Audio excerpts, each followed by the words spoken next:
ఐటీలో ఎంట్రీ కావాలా? Trainee software engineer గా అజా కోడింగ్ ట్యూటర్ లో 2 వీక్స్ ట్రయల్ పీరియడ్ లో వెంటనే చేరండి.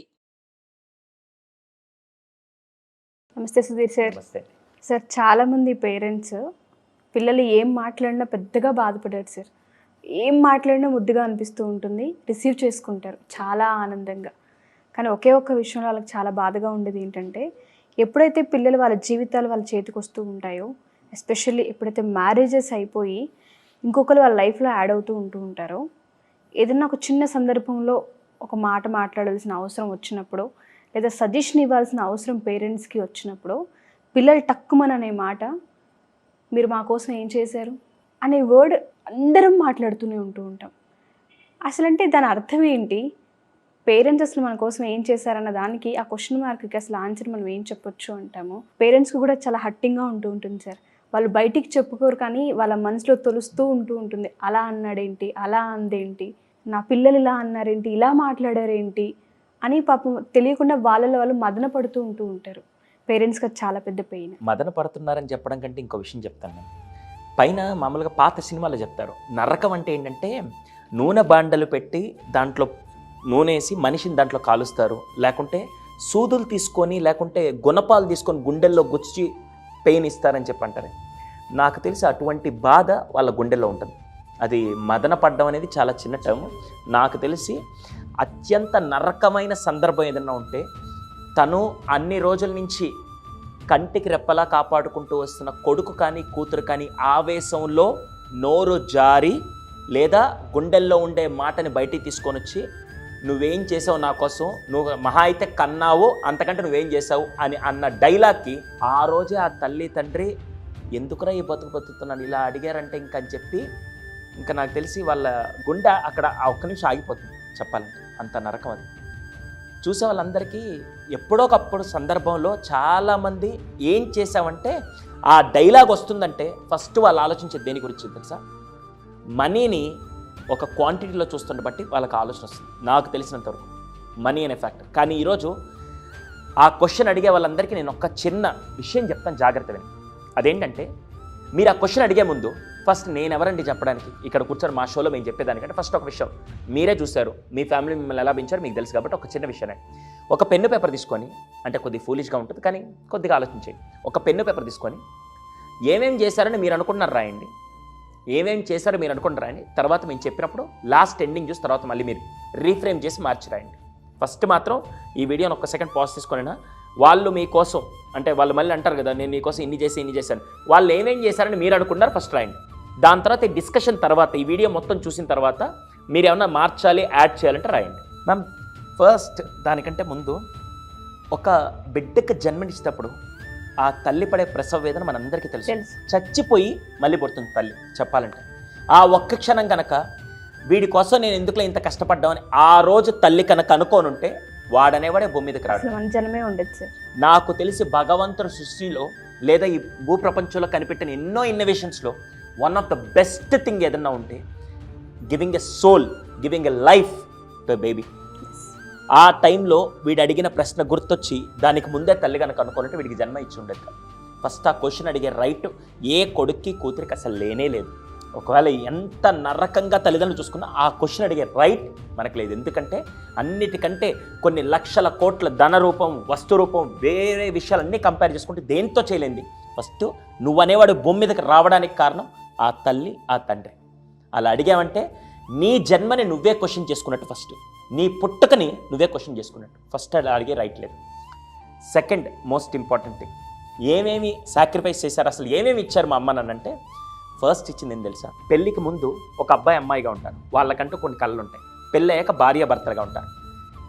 మనం పుట్టాక అంటే ఒక పిల్లాడు ఏదైతే అడిగాడు కదా, ఇది చాలా కౌన్సిలింగ్స్లో కూడా చాలామంది వచ్చి బాధపడుతుంటారు. మా అబ్బాయి ఇలా అడిగాడు సార్, ఏం చేయాలి అర్థం కాదు, వాడి కోసం నేను బతుకుతున్నాను అని చెప్పి అంటూ ఉంటారు. ఫస్ట్ మనం పుట్టిన తర్వాత ఇద్దరిని వేరు చేస్తాం. అప్పటిదాకా పెళ్ళై భార్యాభర్తలుగా ఉండి వాళ్ళిద్దరు ప్రేమను పంచుకుంటూ ఉంటుంటే, ఒక్కసారి పిల్లాడు పుట్టాక పాప కానీ పిల్లలు పుట్టాక వాళ్ళిద్దరు విడిపోయి వాళ్ళిద్దరు ప్రేమను తీసుకొని పిల్లలకి ఇస్తారు. ఫస్ట్ మనం పుట్టి వాళ్ళని వేరు చేస్తున్నాం. హానెస్ట్ చెప్పాలంటే ఇది ట్రూ. అప్పటిదాకా వాళ్ళేంటి, మా వైఫ్ మా హస్బెండ్ అని చెప్పి వాళ్ళిద్దరి మధ్య బాండింగ్ చాలా ఉంటుంది. కానీ పిల్లలు వచ్చాక వాళ్ళిద్దరు బాండింగ్ కాస్త మనకిస్తూ ఉంటారు. ఫస్ట్ సాక్రిఫైస్ నాకు తెలుసు. వాళ్ళిద్దరు లవ్ని నీకోసం సాక్రిఫైస్ చేశారు. సెకండ్ సాక్రిఫైస్ అన్నిటికంటే ముఖ్యం టైం. కొన్ని లక్షల కోట్లు పోసిన కొనలేంది టైం. చిన్నప్పటి నుంచి ఆ టైం ఎలా ఇచ్చారు తెలుసా? టైం అంటే ఏదో నువ్వు తిరుగుతుంటే నేను వెనకాల తిరిగినట్టు కాదు. తల్లి పాల దగ్గర నుంచి ప్రతి విషయంలో కూడా అర్ధరాత్రి లేచినా కూడా నా పిల్లాడికి నేను టైం ఇవ్వాలని చెప్పి తన ప్రాణాన్ని తన నిద్రని పక్కన పెట్టి సాక్రిఫైస్లు అనేవి ఫస్ట్ నువ్వు పుట్టిన దగ్గర నుంచి మొదలు పెడితే ప్రతి ఒక్క విషయంలో తను కానీ తండ్రి కానీ సాక్రిఫైస్ చేస్తేనే ఈరోజు మనం ఇక్కడ ఉన్నాం. బిడ్డ అర్ధరాత్రి 1 గంటకు లేసినా 3 గంటలకు లేసినా నిద్ర అనే విషయాన్ని సాక్రిఫైస్ చేసింది కాబట్టి ఈరోజు మనం బతుకున్నాం. ఆ తల్లి ఆ రోజు ఎన్ని పెయిన్లు ఉన్నా అన్ని సాక్రిఫైస్ చేసింది కాబట్టి ఈరోజు మనం బతుకున్నాం. ఆ తర్వాత అన్నిటికంటే దౌర్భాగ్యమైన స్థితి, ఒక కొడుకు ఈ క్వశ్చన్ అడిగినా కూతురు ఈ క్వశ్చన్ అడిగినా కూడా మనం మామూలుగా బాత్రూమ్ వెళ్ళినప్పుడు ఎంత దౌర్భాగ్యం అంటే బాత్రూమ్ చూడంగానే మన mind set, basic human mind set అంటే బాత్రూమ్ అనగానే వాష్రూమ్కి వెళ్ళినా క్లీన్ చేయాలంటే ఇబ్బందికరంగా ఉంటుంది. కానీ ఒక తల్లి మాత్రమే తండ్రి మాత్రమే ఏ సందర్భం ఉన్నా ఆఖరికి వాళ్ళు భోజనం చేస్తున్నా కూడా నేను వస్తానని చెప్పి భోజనాన్ని పక్కన పెట్టి నా కొడుకే నాకు ఇంపార్టెంట్, నా కూతురే నాకు ఇంపార్టెంట్ అని చెప్పి ఆ టైంలో పిల్లల కోసం ఆ క్షణం రావడం అంతకంటే గొప్ప విషయం నీకేమి ఇచ్చారు చెప్పండి. కాకుంటే ఇప్పుడు మైండ్ సెట్ ఏంటంటే నాకు మనీ పరంగా వీళ్ళు నాకు ఒక కారు కొనిలేదు, వీళ్ళు నాకు ఇది కొనిలేదు, వీళ్ళు నన్ను అని చెప్పి నాకు ఇంత ఆస్తి ఇవ్వలేదు. డబ్బుతో మీరు కంపేర్ చేస్తే ఈ ప్రపంచంలో మీరు కొనలేనిది ఏదన్నా ఉంటే ఆ తల్లి తండ్రి యొక్క ప్రేమ మాత్రం. చాలామంది ఏమంటారంటే అది ఎప్పుడు వస్తుంది ఈ క్వశ్చన్ తెలుసా? ఈ క్వశ్చన్ ఈ మధ్య ఎప్పుడు వస్తుందంటే ఒక 16 ఏళ్ళు 17 ఏళ్ళు 18 ఏళ్ళు వచ్చినప్పుడు వస్తుంది. అంతకుముందు రావచ్చు కదా. అంతకుముందు వాడి కాళ్ళ మీద వాడు నిలబడలేరు కాబట్టి ఆ టైంలో అమ్మ కావాలి, నాన్న కావాలి, ఉండడానికి ఇల్లు కావాలి, చదువుకునేదానికి కెరీర్ కావాలి, అన్నీ ఉండాలి. ఎప్పుడైతే కొద్దిగా రెక్కలు రాగానే నాకని చెప్పి వెళ్ళిపోతారు కదా. ఇదంతా మనం అమ్మ విషయంలో ఇంకా చాలా ఉన్నాయి. తను మనకిష్టమైన వంటకం తనకు రాకపోయినా నేర్చుకొని మన కోసం సాక్రిఫైస్ చేసి ప్రతి ఒక్క విషయాన్ని, అటు హస్బెండ్కి ఏమి ఇష్టం వచ్చింది అది ఎప్పుడు చేయాలి, కానీ కొడుకో కూతురుకో ఏది ఇష్టమో అది మాత్రమే చేసింది. అక్కడ హస్బెండ్ని కూడా పక్కన పెట్టి పిల్లలే నా ప్రపంచం అని చెప్పి నీ కోసం హస్బెండ్ని కూడా సాక్రిఫైస్ చేసిన గొప్ప వ్యక్తి మీ మదర్. ఇంకెంతకంటే ఇలా మాట్లాడుకుంటూ వెళ్తే పుట్టిన దగ్గర నుంచి నువ్వు ఈరోజు ఈ స్థాయిలో నువ్వు వేసుకున్న బట్టలు కూడా ఉతుక్కోవడం నీకు తెలియదు. ఈ మధ్య వాషింగ్ మిషన్ తలకాయ అంటున్నారు, కానీ ఆ వాషింగ్ మిషన్లో ఉతికిన తర్వాత కూడా ఆరేయాల్సింది మదరే. దాన్ని మళ్ళీ ఇస్త్రీ చేసి నా కొడుక్కి కూతురికి ఏం కావాలని చెప్పి తన ఒంటి మీద ఉండే చీర బాగుందో లేదు తెలియదు, కానీ తన పిల్లల డ్రెస్సులు బాగుండాలని చెప్పి ఏ డ్రెస్సులు ఎప్పుడు ఫ్యాషన్గా ఎంత బాగున్నాయని చెప్పి కనుక్కొని అది 10 మంది దగ్గర తెలుసుకొని 10 మంది విషయాలు చూసి ఎంత బాగుంటే నా కొడుక్కో నా కూతురుకో బాగుంటాయని ఆలోచించి నీ కోసం ఆ అటెన్షన్ని మొత్తం 200% తన జీవితం అనే ఎరాని పక్కన పెట్టి తన 25 ఏళ్ల జీవితాన్ని పక్కన పెట్టి 75 ఏళ్ల జీవితం కోసం ఆలోచించకుండా కేవలం నీ జీవితం గురించి, నీ 100 ఏళ్ల భవిష్యత్తు గురించి ఆలోచించింది నీ తల్లి. ఆ తల్లిని పట్టుకొని నువ్వేం చేసావంటే ఇవన్నీ నీకు కనపడవు. ఆ తల్లి నాకు క్వశ్చన్ అడిగిన రోజే తల్లి చనిపోద్దా లేదు తెలియదు, కానీ అడిగి ఒక కొడుగ్గా కూతురుగా నువ్వు చచ్చిపోయినట్టు. First point. రెండోది, సార్ ఇక్కడ తల్లి మాత్రమేనా? కాదండి, ఇంకో పాత్ర కూడా ఉంది కదా. ఒక తండ్రి పిల్లాడు పుట్టిన దగ్గర నుంచి నాకు తెలిసి రెడ్ కార్పెట్ మీద నడవాలి, రెడ్ కార్పెట్లో ఉండాలని చెప్పి చాలామందికి ఫ్యాంటసీస్ ఉన్నాయి. అవును. కానీ ఒక తండ్రి ఏం చేస్తారంటే నా కొడుకు పాదాలకు కానీ నా కూతురు పాదాలకు కానీ ఏం జరగకూడదని చెప్పి గుండెల్లో పెట్టుకుంటే కూడా ఎక్కడైనా ఇక్కడ బాధగా ఉంటుందని చెప్పి నెత్తినెక్కించుకొని ప్రతి ఒక్క విషయాన్ని వాళ్ళ కోసం చేయగలిగిన సత్తా ఆ లెజెండ్ ఎవరన్నా ఉంటే ఆ తండ్రి. తనేం చేస్తాడు, లోపల షర్ట్ బాగుంటుందని అందరూ అనుకుంటారు, కానీ బనీనికి ఎన్ని బొక్కలు ఉన్నాయి, ఎన్ని నష్టాలు ఉన్నాయో అలా కవర్ చేస్తూ షర్ట్ మాత్రం బాగేసుకొని ప్రపంచానికి నేను బాగున్నాను అని చెప్పి గుండెల్లోని బాధలన్నీ కప్పేసుకొని అది కొడుక్కి కూతురికి తెలిస్తే మళ్ళీ వాళ్ళు ఎక్కడ బాధపడతారని తెలిసి ఆర్థికంగా కానీ లేకుంటే ఎమోషనల్ పరంగా కానీ ఏది వాళ్ళకి తెలియకూడదని చెప్పి టైంకి అస్సలు ఎంత బ్యాలెన్స్డ్ అంటే మనం చాలా సందర్భాల్లో మాట్లాడుకుంటుంటాం. వాడికి నిజంగా ఆ అడిగిన అబ్బాయి కానీ కూతురు కానీ వాళ్ళు ఎప్పుడైనా అడిగారు నన్ను ప్రైవేట్ స్కూల్లో మంచి ఇంటర్నేషనల్ స్కూల్లో చదివించండి, నన్ను మంచిగా ఇంత బాగా చేయించండి, నాకు మంచి జీన్స్ ప్యాంట్ ఇలా కొనిచ్చండి, ఎప్పుడు అడగరు. వాళ్ళు ఫస్ట్ నుంచి వాళ్ళ పాటికి వాళ్ళు వెళ్తుంటే వీళ్ళు ఏం చేస్తారు, నా కొడుక్కి బెస్ట్ ఏమి ఇవ్వాలి, నా కూతురికి బెస్ట్ ఏమి ఇవ్వాలి, వీళ్ళకి ఏం చేస్తే బాగుంటుందని చెప్పి చదివే స్కూల్ దగ్గర నుంచి మాట్లాడుకుంటే ఏ గవర్నమెంట్ స్కూల్లో పడేస్తే ఈ పాటికి 50,000 లెక్కన ఫీజు మాట్లాడుకున్న వాళ్ళంతా చిట్ ఫండ్లో వేసుకొని నాకు కావాలి కదా రిటైర్మెంట్ నేను చూసుకుంటే బాగుంటుంది కదా, వీళ్ళు నన్ను చూస్తారు లేదని చెప్పి ఆలోచించుకొని ఉంటే ఫస్ట్ వాళ్ళు ఆలోచించింది తెలుసా, స్వార్థం లేకుండా నిస్వార్థంగా నా పిల్లలు నాకు కావాలి, నాకు అసలు ఏం ప్రపంచం లేకపోయినా పర్లేదని చెప్పి మొత్తం పక్కన పెట్టి ఫస్ట్ మీరు తర్వాత వైఫ్ని చూసుకుంటూ తననేవాడే లేకుండా. అందుకే తనికెళ్ళ భరణి గారు ఒక పాట అద్భుతంగా ఉంటుంది, ఎంతో ఇద్దరూ సమానమైన నాన్న ఎందుకో వెనకబడ్డాడని చెప్పి ఆ పాటలో రాసిన ప్రతి లిరిక్ కూడా చాలా అద్భుతంగా ఉంటుంది. ఎందుకు రాశారంటే ఆ రోజు ఆ తండ్రి తన జీవితాన్ని, తన 25 ఏళ్ళ చదువుకున్న నాలెడ్జ్ అంతా, తన ఫ్యాంటసీ డ్రీమ్స్ అన్నీ పక్కన పెట్టి పిల్లల కోసంగా తన time, attention, sacrifices, relationships, social life అన్నీ వదిలేశాడు. అదే తండ్రి రోజు నేను హ్యాపీగా పబ్బులకి వెళ్తాను, నేను లైఫ్లో ఎంజాయ్ చేస్తాను అనుకుంటే ఈ పాటికి మీ కుటుంబాలంతా రోడ్డు మీదకి ఉండేది. కానీ అవన్నీ పక్కన పెట్టి నీ కోసం ఇవన్నీ చేశారు కాబట్టి ఆ తల్లి తండ్రి ఈరోజు మీకు అంతకంటే నాకు తెలిసి మీరు ఈ జనరేషన్ అంతా నాకు ఏ ఫోన్ కొనిచ్చాడు, నాకు ఏ బండి కొనిచ్చాడు, నాకు ఏ ఇల్లు ఇచ్చాడు, నాకు ఎంత ఆస్తి ఇచ్చాడు, నాకు ఎంత బంగారం పెట్టారు అని వస్తు రూపంలో మీరు మాట్లాడుతుంటే వస్తువులతో కాదు, డబ్బులతో కాదు, కొనలేని కొన్ని విషయాల్ని వాళ్ళు ఎప్పుడో మీకు ఇచ్చారు. అవన్నీ కొలతేసుకుంటే మీ జీవితాంతం పనిచేసిన వాళ్ళకి చేయలేరు. అందుకే ఓపెన్గా ఒక స్టేట్మెంట్ ఇస్తాను, మీరు తప్పు అనుకోండి, ఏమని అనుకోండి. ఎవడైతే అంతా అయిపోయిన తర్వాత ఈరోజు నా కాళ్ళ మీద నేను నిలబడతాను, ఇప్పుడు వాళ్ళతో నాకేం పని అనుకున్న ప్రతి ఒక్కడికి, ఆ బాధ కలిగించిన ప్రతి ఒక్కరికి, మీ అమ్మ నాన్న మిమ్మల్ని 18 ఏళ్ళు పెంచారు కదా, 20 ఏళ్ళు పెంచారు కదా, ఒక డీల్ మాట్లాడుకోండి. మీ బతుకు వీలైతే వాళ్ళని ఒక 20 ఏళ్ళు పెంచి చూడండి. 20 ఏళ్ళు ఆఫర్ ఇస్తున్నాం, కానీ కండిషన్ నెంబర్ 1, వాళ్ళు బాత్రూమ్కి వెళ్ళినప్పుడు మీరు క్లీన్ చేయాలి. వాళ్ళు పిలిచినప్పుడు, చిన్నప్పుడు మీరు ఏదైనా విషయం మళ్ళీ అడిగితే 100 సార్లు 1000 సార్లు మళ్ళీ అదే విషయాన్ని రిపీట్ చేసుకొని విసుక్కోకుండా చెప్పారు కదా, అలాగే మీ నాన్న కానీ మీ అమ్మ కానీ మళ్ళీ ఏదైనా అడిగితే మీరు అలాగే సమాధానం చెప్పాలి.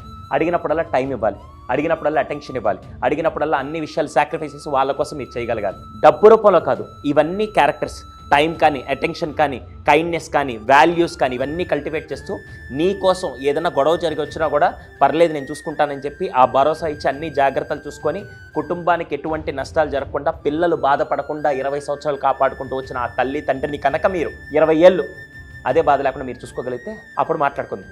అప్పుడు ఇదే క్వశ్చన్ అప్పుడు అడగండి, అప్పుడు దిమ్మ తిరిగి మైండ్ బ్లాక్ అవ్వద్దు. మా కోసం ఏం చేశారంటే అన్నీ కనపడడానికి మనమేమి, ఇక్కడ ఒక టీవీ ఉంది, ఇక్కడ ఒక కెమెరా ఉంది, ఇక్కడ ఒక మైక్ ఉంది, ఇవి వస్తువులండి. వస్తువులు కనపడతాయి, ఈ విషయాలన్నీ కనపడం.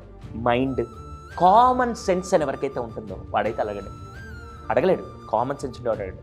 ఆ కామన్ సెన్స్ అంతా పోయి విఘ్నత కోల్పోయి వస్తువుకి విలువనిస్తూ, ఆ డబ్బుకి విలువనిస్తూ, నేను అంబానీ కుటుంబంలో పుట్టింటే బాగుంటుంది, వాళ్ళ అమ్మ నాన్న వాళ్ళకి ఎంత చేశారు, మీరేం చేశారని చెప్పి అడిగే కాలం వచ్చింది అంటే మాత్రం, అడిగే ఆలోచన వచ్చిందంటే మాత్రం నీ విఘ్నత నువ్వు కోల్పోతున్నట్టే. అందుకని ఓపెన్ ఆఫర్, 20 ఏళ్ళు ఎవరన్నా మీ కొడుకు కూతురు కనుక ఈ క్వశ్చన్ మిమ్మల్ని అడిగితే ఒక పని చేయండి. నన్న ఏదో రకంగా నాకు తెలుసో తెలియకో నేను ఇలా పోషించేసాను, అయిపోయింది, వదిలేసానన్నా, ఓ పని చేద్దాం. నేను 20 ఏళ్ళు నేను నిన్ను ఎలా చూసుకున్నానో నువ్వు నన్ను అలాగే చూసుకో. నేనేం చేసాను నువ్వు అది చేయాలి. ఫస్ట్ 2 ఏళ్ళు నువ్వు బాత్రూమ్కి వెళ్తే నేను క్లీన్ చేశాను. నువ్వు ఏ టైంలో ఏది అడిగినా ఫస్ట్ 5 ఏళ్ళు నేను రాత్రి నిద్ర డిస్టర్బ్ చేసినా కూడా నేనేం అనకుండా భుజాన్ని వేసుకొని నేను మొత్తం చేశాను. అలాగే రాత్రి 2 గంటలకు నేను డిస్టర్బ్ చేసిన నెక్స్ట్ 5 ఏళ్ళు నువ్వు అంత పోరాడు. ఒకసారి రివర్స్లో ఊహించుకోండి, తెలుస్తుంది సార్ అప్పుడు ఆ పెయిన్ ఏంటో. డబ్బు గురించి ఆలోచిస్తే ఆ విలువలు అర్థం కావండి. ఆ టైము, ఆ రిలేషన్, ఆ సాక్రిఫైసెస్ ఎన్ని వదులుకున్నారని ఒక్కసారి.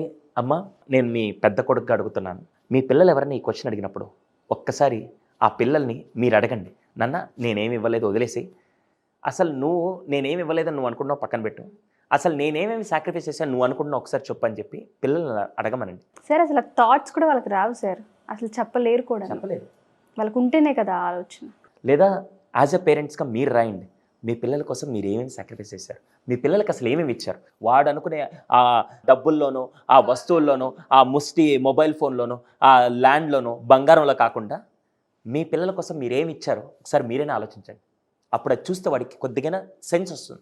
మీరు రాసైన వాడికి ఇవ్వండి, తెలుస్తుంది. మేబీ ఆ పరిస్థితులే వచ్చేసి ఉంటాయి సార్. పేరెంట్స్ కూడా ఇంకా ఇప్పటి నుంచి ఏమేమి సాక్రిఫైస్ చేశారు అనేది రాసుకోవాల్సిన స్టేజ్కి తీసుకొచ్చేసారు. అసలు అంటే అదే వస్తువులకు ప్రయారిటీ ఇచ్చా, వీళ్ళందరూ కూడా అలాగే తయారయ్యారు కాబట్టి ఖచ్చితంగా వాళ్ళు చెప్పాల్సి, అరే ఆ రోజు ఈ టైం అంటే ఇప్పుడు దాన్ని కూడా రివర్స్లో అడుగుతారు వీళ్ళు. దాన్ని కూడా మళ్ళీ వచ్చి నువ్వు కాకపోతే ఏముంది, కన్నావు కదా, పెంచకపోతే ఎవరి కోసం. ఈ డైలాగ్ అయితే నాకు వచ్చే కౌన్సిలింగ్స్లో చాలామంది మదర్స్ ఏడుస్తూ ఉంటే, కన్నావు కదా, ఎందుకు కన్నామని కూడా అడిగే పిల్లలు వచ్చారంటే అసలు వాళ్ళు భూమికి భారమా, ఆ తల్లిదండ్రులకు భారమా నాకు అర్థం కావట్లేదు. కొన్నిటికి ఆన్సర్స్ ఉండవు సార్ వాళ్ళు అడిగే క్వశ్చన్స్కి. అసలు ఆ క్వశ్చన్సే అసలు అడగాలని అసలు ఆ మనసు ఎలా వస్తుంది, అసలు అది అడిగే క్వశ్చనా కాదా అని ఆ ఇంగిత జ్ఞానం, ఇందాక సెన్స్ అని, కామన్ సెన్స్ ఎప్పుడో పోయింది. Thank you sir.